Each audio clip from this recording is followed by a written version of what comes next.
Hello students, in this lecture video, let me discuss about adaptations and some of the population attributes. So in different environments, we have seen organisms, they live in extreme environment also, they keep on adjusting. Whether the adjustment is physiological or behavioral, in these responses actually are the adaptations. So we can say adaptation is any characteristic or attribute of organism. It can be morphological, physiological, or behavioral, which helps that organism to survive and reproduce in a particular habitat.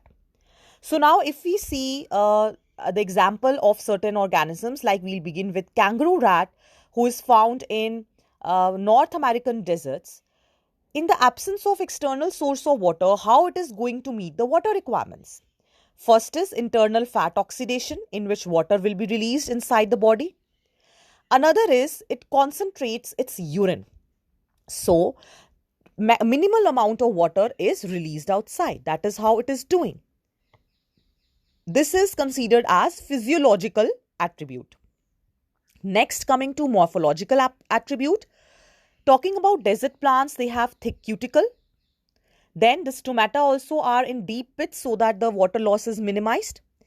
And they have special pathway, CAM pathway, which enables the stomata to remain closed in the daytime so that again less of water is losing.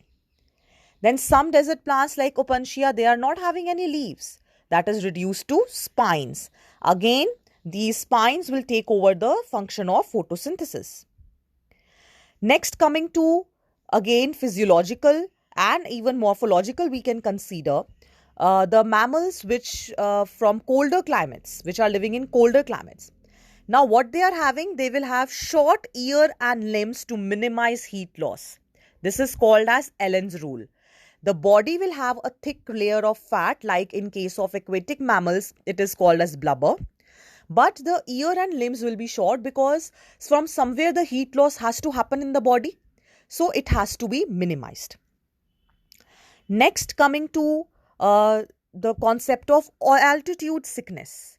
If we suppose go at a higher height, suppose we are going to Rohtang Pass, for example, we will experience altitude sickness. Means our body will start experiencing the loss of oxygen, because at low atmospheric pressure, at high altitudes, the body will not get enough oxygen. So then sometimes what happens, after some time, our heartbeat becomes high and our breathing rate becomes high and our body kind of acclimatize to this situation. That is called as acclimatization. Now, another thing is that there are certain organisms which live in deep sea hydrothermal vents. How is that possible? Because they have certain thermostable enzymes with which they can function even at such high temperatures. Then there are certain behavioral responses also to cope with the variations. What are these? Like desert lizards. They don't have the physiological ability to live in the high temperatures. So what they do? They bask in the sun for some time.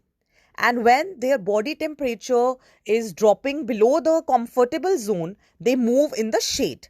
So that is how they are able to adapt in that situation. Similarly, with some other species, they burrow deep into the soil so that they are avoiding the heat which is there on the surface. Now let us at the last look at some of the population attributes. What are the characteristics of a population? When we are talking about individual and population, it is different. A population has some characteristics which individual organism will not have. For individual, we can talk about birth and death. But when we are talking about population, we'll talk about birth rates and death rates. So we can also refer to as per capita birth, means per head, per person, how many deaths and births. So for example, in a pond, there are 20 lotus plants and 8 are added. What will be the birth rate? It will be 8 new divided by what was the present. 20 were present. Similarly, if you want to see the death rate, suppose the 4 fruit flies which in an experiment, they died and there were 40 fruit flies with which it started. So how we will calculate? The number which died divided by the initial number which was present. Another attribute is sex ratio. When we talk about how many males and females, we will say that 60% are the population are females, 40% are males. So we'll talk about sex ratio. Next is talking about age distribution, which will reflect the type of population. So it is a shape of pyramid actually. You can call it as age pyramid. It will reflect the growth status of the population. You can see three phases: pre-reproductive, reproductive, and post-reproductive. So if the pre-reproductive stage is like the births are more, then it is called as expanding population. If it is almost similar, it is called as stable population. But if the pre-reproductive stage that is leading to more deaths as compared to the other parts, then it is called as declining population. So in any habitat, this size of population will tell us lot about its status. That is whether it is expanding, whether it is stable or declining.